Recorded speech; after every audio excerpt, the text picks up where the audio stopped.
नमस्कार प्यारे बच्चों। मैं गुलाब सिंह अपने YouTube channel study with gulab sir पर आप सभी का स्वागत करता हूं।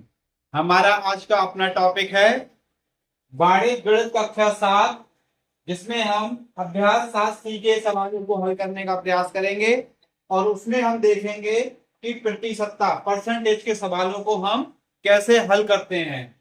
तो आज का हमारा पहला सवाल है, वह राशि ज्ञात कीजिए जिसका 35% 280 है, 3/5% 90 है और 0.25% 600 है। तो ऐसी स्थिति में हम ये नोट कर लेंगे कि माना वह राशि बराबर x है। ठीक है, तो हमें ये लिखना है, पहला वाला जो सवाल है, x का 35% बराबर 280 है। तो इसको हम हल करेंगे, x गुणा 35/100 बराबर 280। अब यहां पर हम थोड़ा समझने का प्रयास करेंगे कि यहाँ परसेंटेज का साइन लगा था, तो परसेंटेज का साइन लगाने, सॉरी, परसेंटेज का साइन यानी प्रतिशत का साइन हटाने के लिए हमने क्या करा, 100 से भाग कर दिया। अगर हमें किसी राशि में प्रतिशत का साइन लगाना होगा तो हम क्या करेंगे, 100 से गुणा करेंगे। अब हम इसको जब x का मान निकालेंगे तो x बराबर आएगा 280 गुणा 100/35।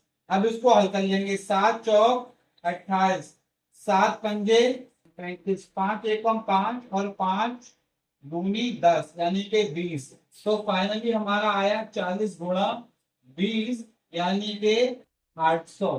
तो ये सोल्यूशन जो था, ये सोल्यूशन इस पहले वाले का था। इस पहले वाले का सोल्यूशन हमारा था, ये पहले वाले का इसका सोल्यूशन है, इस वाले सवाल का, इस वाले सवाल का सोल्यूशन था ये। ठीक है, अब मैं इसके सवाल का सोल्यूशन बता रहा हूं। लिखा है 3/5% एन है। मैं कलर चेंज कर दे रहा हूं, यहां पे लिखा है x गुणा 3/5% बराबर 90 है। तो इसका मतलब ये हुआ x गुणा 3/5%। तो ये आ जाएगा हमारा 3/5 और गुणा में 100 बराबर 90। तो x बराबर हमारा आएगा 90 गुणा 5 गुणा 100/3। 3 से हमने इसको काट दिया, ये आया 30। अब ये जब हमने गुणा करा तो ये आया 30 गुणा 5 गुणा 100। अब इन सबकी गुणा करी, 3 पंजे 15 और 2 जीरो, और कितना आया ये हमारा 15,000। ग्रीन वाले का सोल्यूशन ग्रीन वाले से दे दिया हमने, इसका सोल्यूशन ये है। अब हम अगला कर लेते हैं, ब्लैक ले लेते हैं हम। इसका सोल्यूशन, इसका सोल्यूशन देखो, हम यहां दे दे रहे हैं। हमने लिखा x गुणा 0.25% बराबर 600। तो इसका मतलब यह हुआ x गुणा 0.25/100 बराबर 600। अब इसका मतलब यह हुआ x बराबर 600 गुणा 100/0.25। अब ये वाला दशमलव हटाएंगे तो हम यहां पर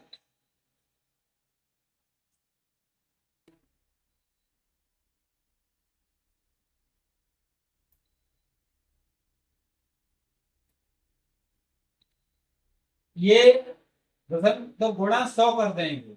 ये दशमलव हटाया तो हमने ऊपर गुणा 100 कर दी। ठीक है ना। अब क्या करेंगे हम, हमारा हो गया 600 गुणा 100, अगेन गुणा 100/25, 25 एकम 25 और 25 चौके 100। तो x बराबर हमारा आएगा 600 गुणा 100 गुणा 4। अब इस सबके करो गुणा, 6 चौक 24 और 2 जीरो ये और 2 जीरो ये। तो ये वाले का सोल्यूशन जो है वो ये यहां से प्रारंभ होता है, ग्रीन वाले का सोल्यूशन ग्रीन में है और रेड वाले का सोल्यूशन रेड में है।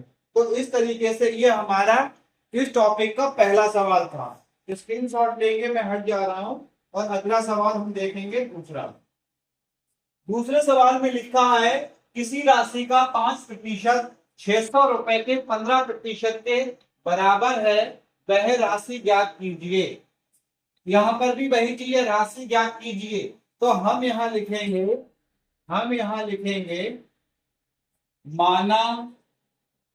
माना वह राशि बराबर x है।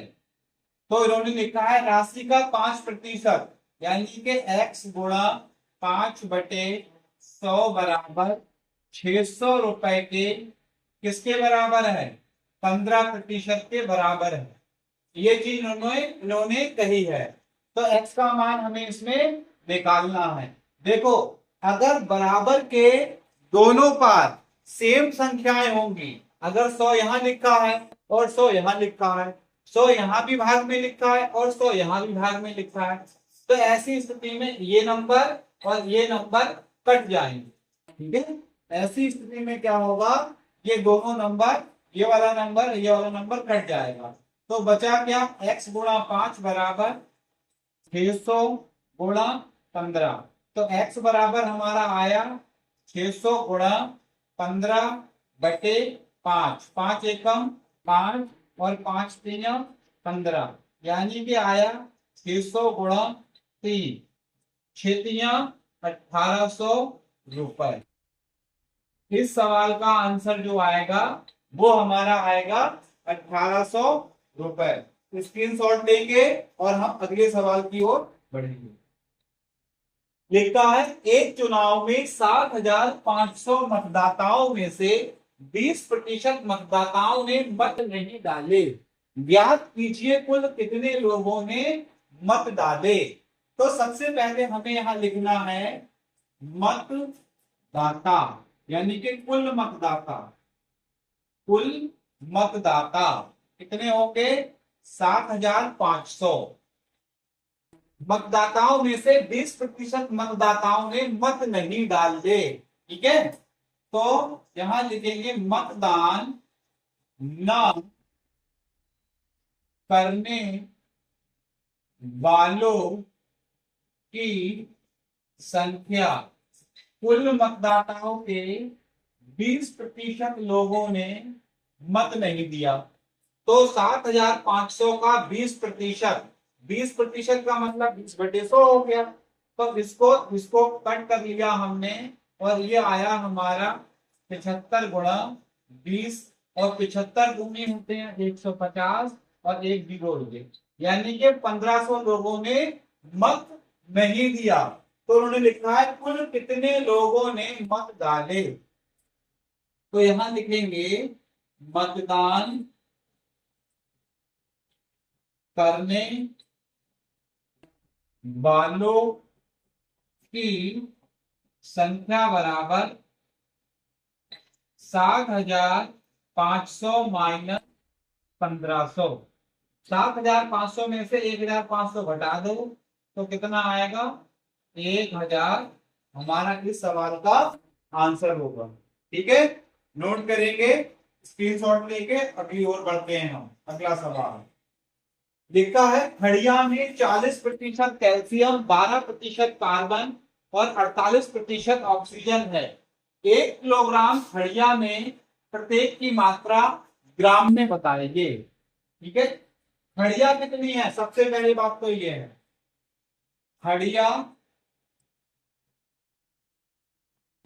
खड़िया की मात्रा बराबर 1 kg। अब 1 किलोग्राम में कितने ग्राम होते हैं, तो हम यहां नोट कर लेंगे 1 किलोग्राम में 1000 ग्राम होते हैं। ठीक है, 1 किलोग्राम में 1000 ग्राम होते हैं। तो खड़िया की मात्रा कितनी है, 1 किलोग्राम। तो हम दोबारा से लिखेंगे हड़िया की मात्रा बराबर 1000 ग्राम। हड़िया की मात्रा कितनी हो गई? 1000 ग्राम हो गई। अब सबसे पहले हमने लिखा है हड़िया में 40% कैल्शियम है, 12% कार्बन है और 48% ऑक्सीजन है। तो यहां लिखेंगे हड़िया में कैल्शियम की मात्रा बराबर 1000 गुणा 40/100। एक दो, एक ये जीरो कट गया, एक ही जीरो कट गया, तो बचा हमारा 100 गुणा 4 यानी के 400 ग्राम। ये तो आई, ये तो आई हमारी कैल्शियम की मात्रा।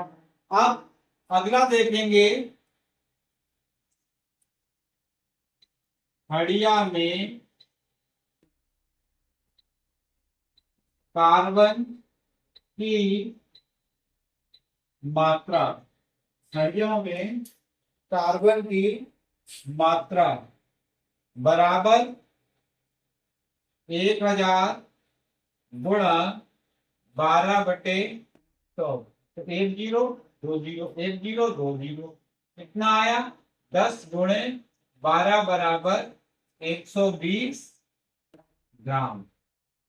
अब जो शेष बचा वो हमारा क्या है? ऑक्सीजन। तो अगला हम यहां नोट करेंगे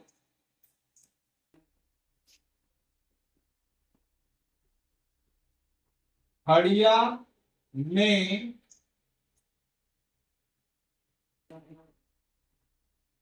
ऑक्सीजन की, ऑक्सीजन की मात्रा बराबर 1000 गुणा 48/100। दो जीरो कम हो गए, क्या लिखा? 10 गुणा 48 यानी के 480 ग्राम। तो इस तरीके से प्रत्येक की मात्रा जो हमसे पूछा था, प्रत्येक की मात्रा ग्राम में बताइए, तो हमने क्या कहा? प्रत्येक की मात्रा ग्राम में बता दी। ये हमारा क्या हो गया? आंसर हो गया। ठीक है, अगले सवाल की ओर हम बढ़ते हैं। स्क्रीनशॉट ले लेंगे। लिखा है एक गांव की जनसंख्या 1200 है, इसमें 40% पुरुष हैं और 30% स्त्रियां हैं और शेष बच्चे हैं। तीनों की अलग अलग संख्या ज्ञात कीजिए। तीनों की ही संख्या क्या करना है? हमें अलग अलग ज्ञात करना है। ठीक है, तो इसको एक दूसरे तरीके से भी हम कर सकते थे। अगर हम ये मान लें कि ये हमारा पूरा गांव है और इस गांव में क्या है? 40%, 40% यानी कि कुछ इस टाइप से 40% यानी कि ये कौन है? ये हमारे पुरुष हैं, ये हमारे पुरुष हैं, ये हमारे क्या है? पुरुष हैं। और 30% क्या है? स्त्रियां हैं। 30% क्या है? स्त्रियां हैं। 30%, 30% स्त्रियां हैं। 30% क्या है? स्त्रियां हैं। अब 40, 30 कितने हो गए? 70। अब जो अवशेष बचा, अब जो अवशेष बचा वो हमारा क्या होगा? 30%। ये क्या होंगे? ये हमारे बच्चे हो जाएंगे। ठीक है, तो अब इसी के आधार पर हम ये सवाल निकाल ले रहे हैं। ठीक है, देखो क्या है। गांव की जनसंख्या, गांव की जनसंख्या बराबर 1200। तो उसमें पूछा है हमसे पुरुषों की संख्या। क्या पूछा है? पुरुषों की, पुरुषों की संख्या पूछा है।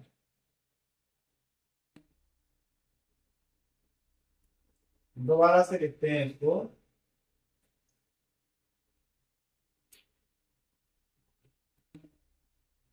गांव की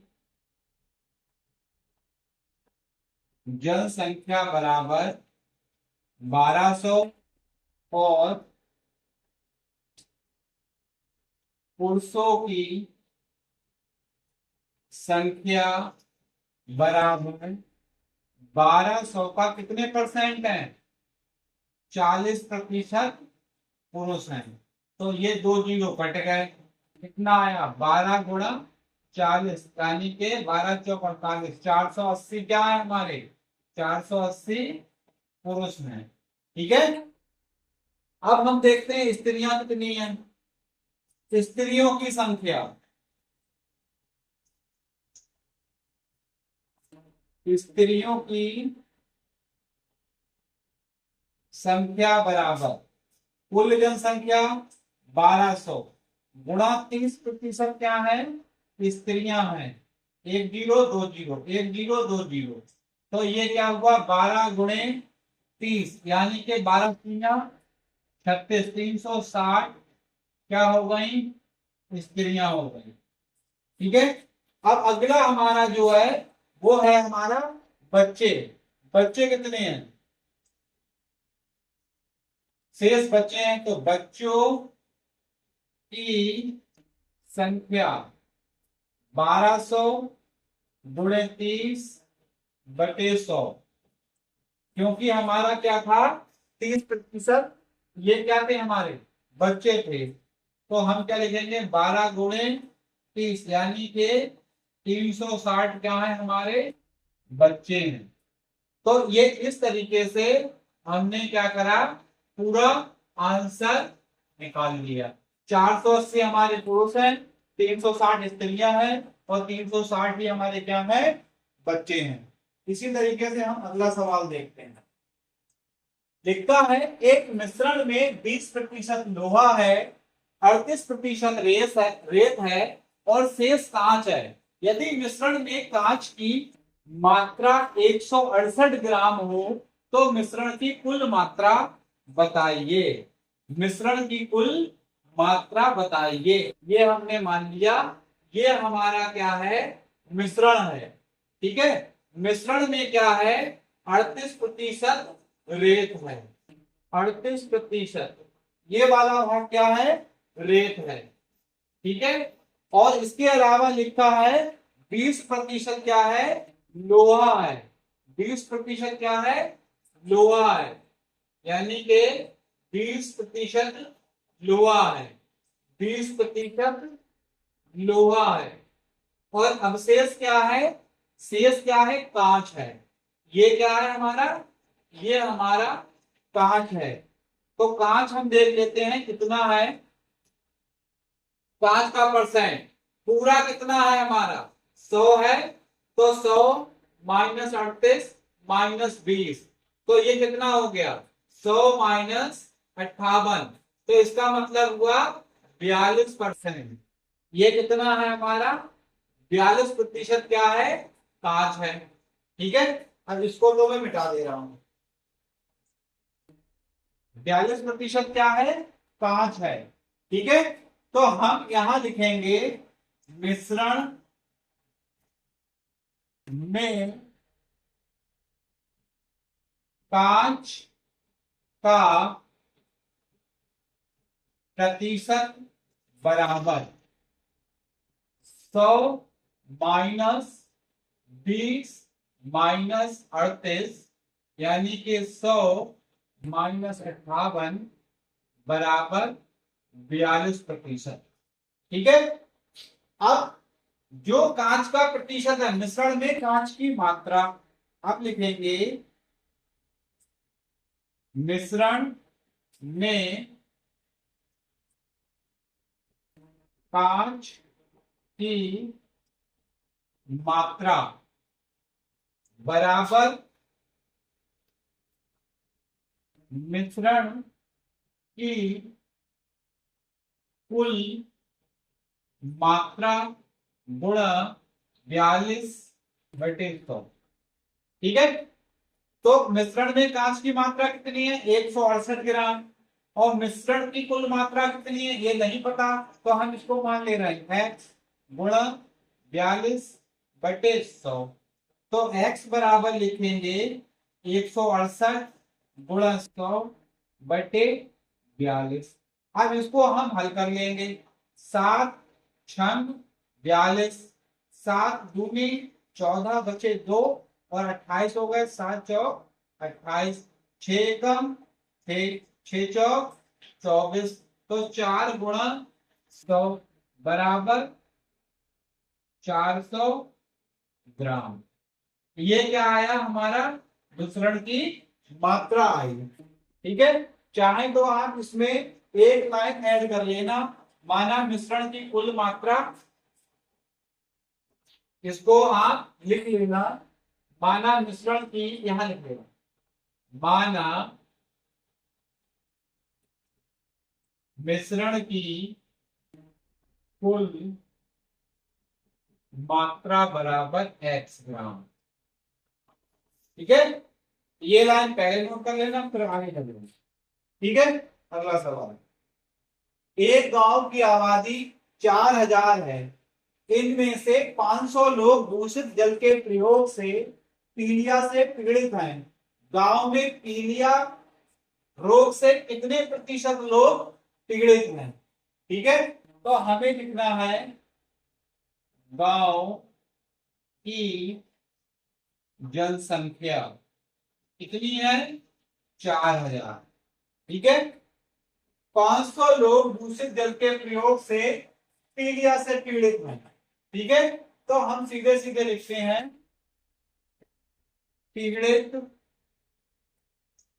लोगों की संख्या बराबर 500। तो हमने प्रतिशत निकलवाया, कितने प्रतिशत लोग पीलिया से पीड़ित हैं। तो लिखेंगे पीड़ित लोगों का प्रतिशत बराबर, पीड़ित 500 है, कितने में से, 1000 में से, और इसमें हम गुणा कर देंगे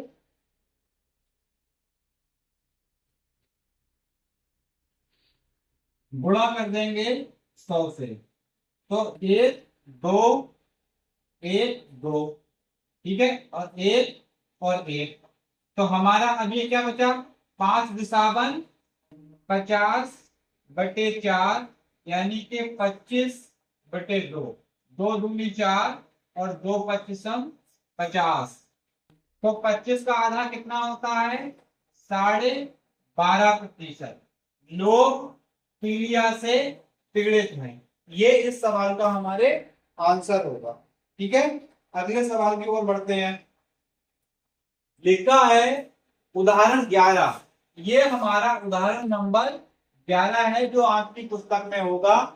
यदि किसी धनराशि का 15% 45 रुपए हो तो वह राशि ज्ञात कीजिए। बहुत बढ़िया सवाल है। हम यहां लिखेंगे माना वह धन राशि बराबर x है।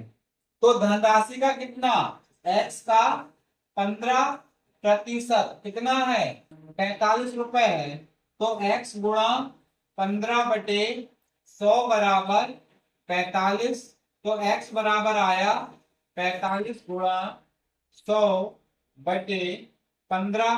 15 एकम 15 और 15 तिया 45। फाइनली आया 3 गुणा 100। इसको जब हमने हल किया तो ये आया हमारा 300 रुपए। इस उदाहरण का हमारा ये आंसर होगा 300 रुपए। ये हालांकि पुस्तक में सॉल्व किया हुआ होगा, लेकिन फिर भी मैंने प्रैक्टिस के तौर पे इस सवाल को यहाँ रखा है। आप हल कर लेंगे। अगला सवाल देखेंगे। लिखा है उदाहरण नंबर 12। एक गांव की जनसंख्या 7500 है। यदि उनमें से 500 व्यक्ति निरक्षर हैं तो गांव में साक्षरता का प्रतिशत ज्ञात कीजिए। ठीक है, तो हम सीधा सीधा लिखेंगे गांव की जनसंख्या, गांव की जनसंख्या बराबर कितनी है? 7,500। अब उसमें लिखा है 500 व्यक्ति निरक्षर हैं, तो हम यहां लिखेंगे निरक्षरों की संख्या, निरक्षरों की संख्या बराबर कितनी है? 500। तो साक्षरों की संख्या, साक्षर कितने हैं? साक्षरों की संख्या, इसमें से इसको घटा दिया तो कितना आया? पूरा कर ही देते।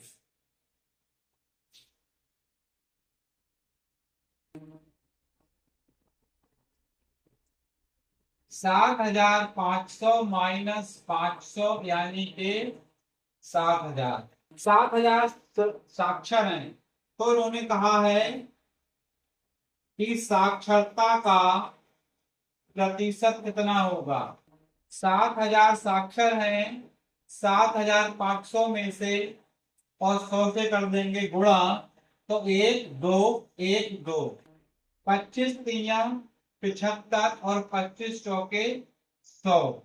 तो फाइनली ये आया हमारा 70 गुणा 4 बटे 3, 7 चौक 28 बटे 3, 3 नीम 27 बचा 1, 3 तिया 9, 93.33%। 93.33% इस सवाल का क्या होगा? हमारा आंसर होगा। अगला देखते हैं उदाहरण हम। ये थोड़ा सा लंबा चौड़ा है, इसको समझेंगे पहले कि क्या क्या निकलवाया है। राजेश अपने वेतन का 15% मकान किराया, 30% खाद्य सामग्री और 20% बच्चों की शिक्षा पर व्यय करता है।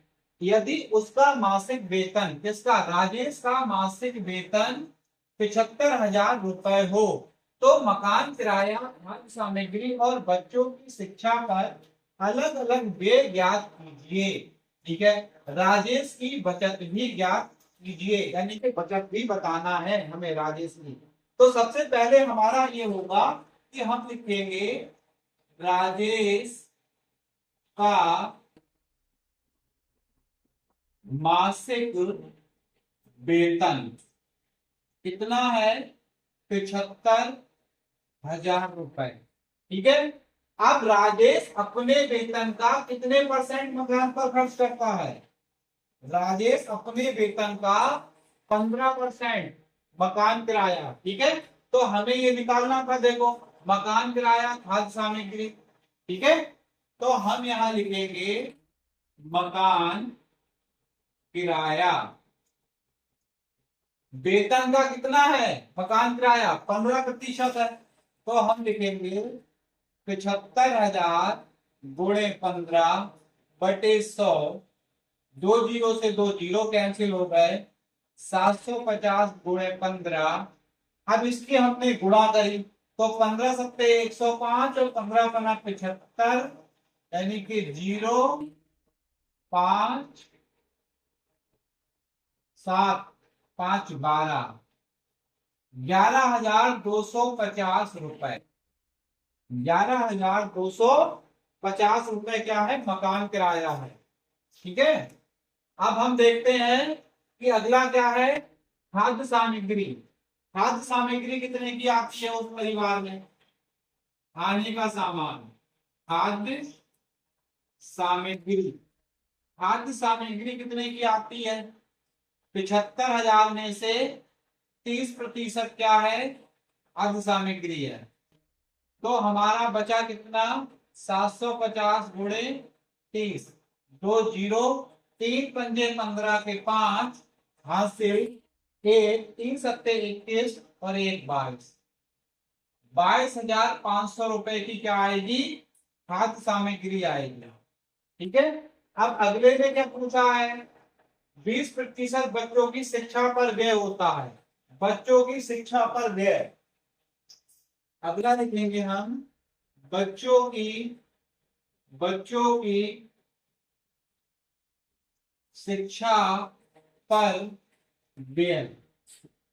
कुल वेतन का 20%, यानी कि 20 बटे 100, 2 जीरो, तो 2 जीरो यहां कम हो गए, कितना आया 750 गुणे 20, और जब इसकी करी गुणा तो 20 75 दूनी 150, 15,000 रुपए।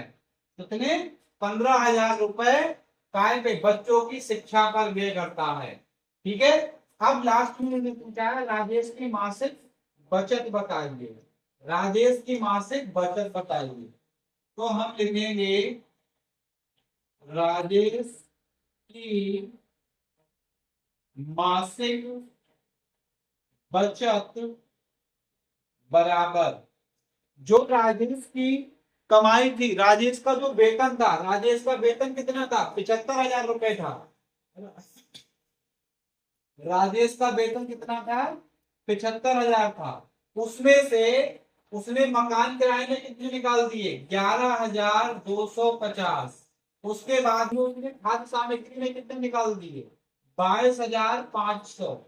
और उसके बाद उसने पढ़ाई में कितने निकाल दिए? शिक्षा पर 15,000। ठीक है। तो कुल मिलाकर के 75,000 में से इन सबको घटाना है। तो इन सबको जोड़ो, देखो कितना आया। कितना कितना का? 11,000, 11,250 और 22,500 और 15,000। तो हमने इसको जब जोड़ा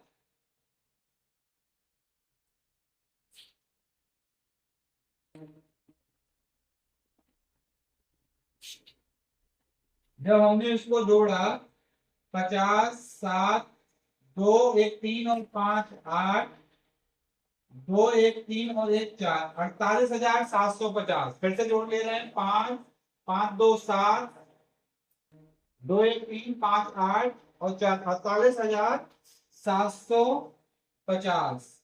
48,750 उसका खर्च हो गया। अब 75,000 में से 48,750 को कम करना है। क्या करना है? 75,000 में से 48,750 को कम करना है। तो ये देखो 0, 5 और 9 में से 7 गए, 2 बचे। 14 में से 8 गए, 6 बचे। तो उधर कुछ बचा नहीं। 6,250। 6,250 ये क्या हो गई? उसकी मासिक बचत हो गई। तो एक आंसर हमें ये मिलेगा, एक आंसर हमें ये मिलेगा, एक आंसर हमें ये मिलेगा और फाइनल आंसर हमें ये मिलेगा। इस तरीके से उदाहरण नंबर 13 हमारा हल हो गया। आगे बढ़ते हैं। यदि उदाहरण नंबर 14, ये बहुत ही इंपॉर्टेंट सवाल है। जो बच्चे राष्ट्रीय आय वगैरह का पेपर देंगे उनके हिसाब से, यदि किसी परीक्षा में विज्ञान में कुल 40% और अंग्रेजी में कुल 35% विद्यार्थी अनुत्तीर्ण हो और दोनों विषयों में 15% अनुत्तीर्ण हो, तो दोनों विषयों में कितने विद्यार्थी उत्तीर्ण हुए? यदि कुल उत्तीर्ण होने वाले विद्यार्थियों की संख्या 240 हो तो परीक्षा में कुल कितने विद्यार्थी बैठे थे? ठीक है। तो इस सवाल को करेंगे। देखो पहली लाइन में लिखा है किसी परीक्षा में विज्ञान में कुल 40% अनुत्तीर्ण हो। ठीक है। तो हमें लिखना है विज्ञान में अनुत्तीर्ण, विज्ञान में अनुत्तीर्ण बराबर 40%। उसके बाद में 35% काय में है? अंग्रेजी में। 35% काय में है? अंग्रेजी में।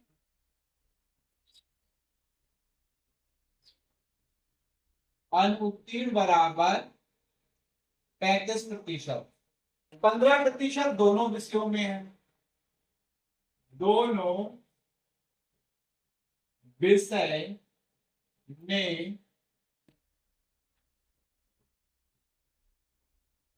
अनुत्तीर्ण बराबर 15%। तो हम यहां लिखेंगे केवल विज्ञान में, केवल विज्ञान में अनुत्तीर्ण।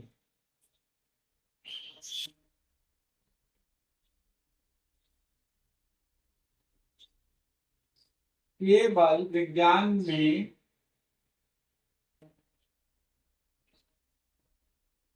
अनुत्तीर्ण 40 माइनस 15 बराबर 25। ठीक है। अब केवल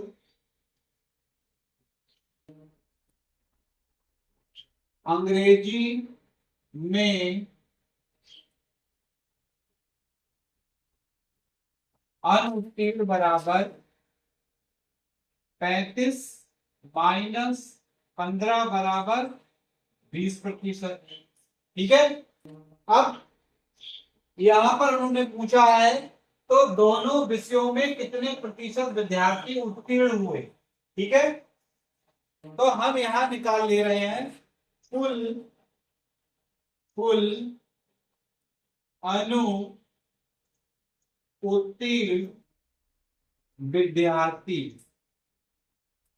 कुल अनुत्तीर्ण विद्यार्थी बराबर, देखिए केवल विज्ञान में कितने हैं 25% प्लस केवल अंग्रेजी में कितने हैं 20% प्लस और दोनों विषयों में कितनी है 15%। तो कुल कितना हो गया 25 और 15 कितने हुए हमारे 40 और 20 60% कुल अनुत्तीर्ण है। कुल अनुत्तीर्ण। तो अब हम लिखेंगे कुल उत्तीर्ण जो हमसे निकलवा रहा है। कुल उत्तीर्ण विद्यार्थी बराबर 100 माइनस 60 बराबर 40%। 100% में से 40% क्या है उत्तीर्ण है। उत्तीर्ण विद्यार्थी प्रतिशत 40%।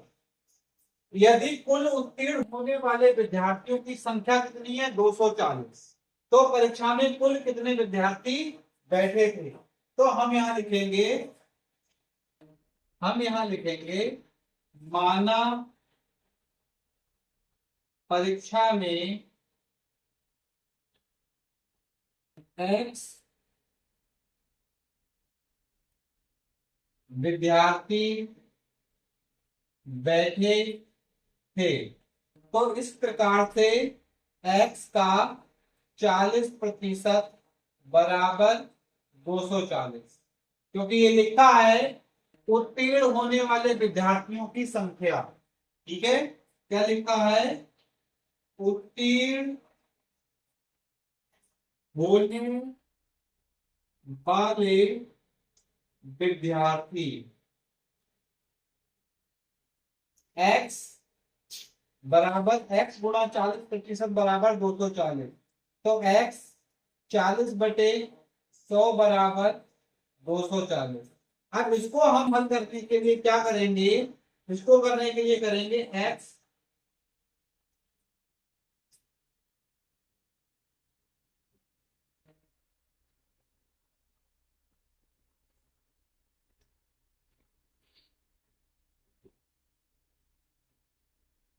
इसको हम करेंगे x बराबर 240 गुणा 100/40। एक जीरो से एक जीरो कट गया, 4 एकम 4 और 4 छन 100, यानी कि 6 गुणा 100 बराबर 600 विद्यार्थी। 600 विद्यार्थी परीक्षा में बैठे थे। ये तो ये आंसर मिलेगा हमें और दूसरा आंसर ये मिलेगा। ठीक है। तो इस तरीके से जो हमारी आज की ये अभ्यास थी, अभ्यास 7 प्रतिशतता, इसमें हमने सारे सवाल और इसके जितने भी उदाहरण थे उन सबको करने का प्रयास किया। और जहां तक मेरा प्रयास है कि आपको ये सब सवाल समझ में आए होंगे। अगर किसी सवाल में कोई भी समस्या हो तो अपना नाम लिख के, उस सवाल का नंबर लिख के आप मुझे कमेंट करना और मैं दोबारा से उसको समझाने का प्रयास करूंगा। Thank you so much.